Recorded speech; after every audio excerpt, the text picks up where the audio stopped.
President Donald Trump slammed Sen. Bob Corker for saying he will vote against a tax reform bill that adds to the federal deficit, calling the senator a lightweight who is fighting tax cuts. It said that lightweight Senator Bob Corker, who couldn't get re-elected in the great state of Tennessee, will now fight tax cuts plus, the president tweeted Tuesday.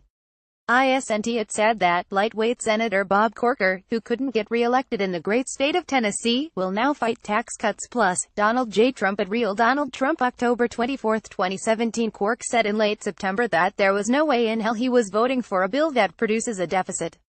Republicans are currently trying to push tax reform after their failed months-long attempts to repeal, replace, and even fundamentally tweak Obamacare.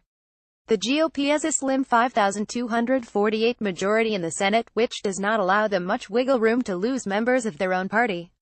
Senators came to an agreement late Thursday evening on a budget measure that will allow Republicans to continue pushing for a comprehensive overhaul of the U.S. tax code without fear of Democratic opposition derailing their efforts.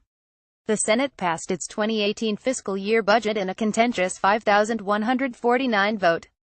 Sen. Rand Paul of Kentucky was the only Republican senator to vote against the budget.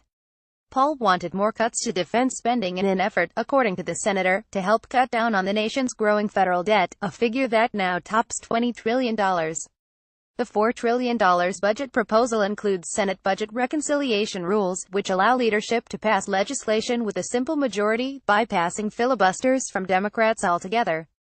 Under the new budget, Republicans now only need 50 yes votes to shepherd tax reform through the Senate, with Vice President Mike Pence acting as the tiebreaker.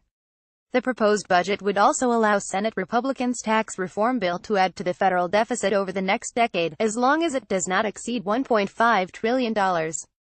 While Thursday night's victory was a much-needed win for Senate leadership, their plan still needs to be reconciled with the House measure passed in early October.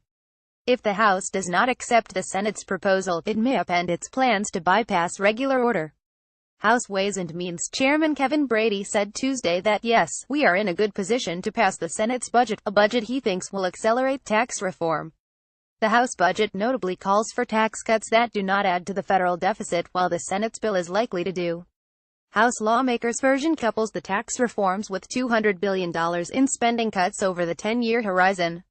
Follow Robert on Twitter. Send tips to email. Protected content created by the Daily Caller News Foundation is available without charge to any eligible news publisher that can provide a large audience. For licensing opportunities of our original content, please contact Email Protected. Tags Bob Corker, Donald Trump, Senate.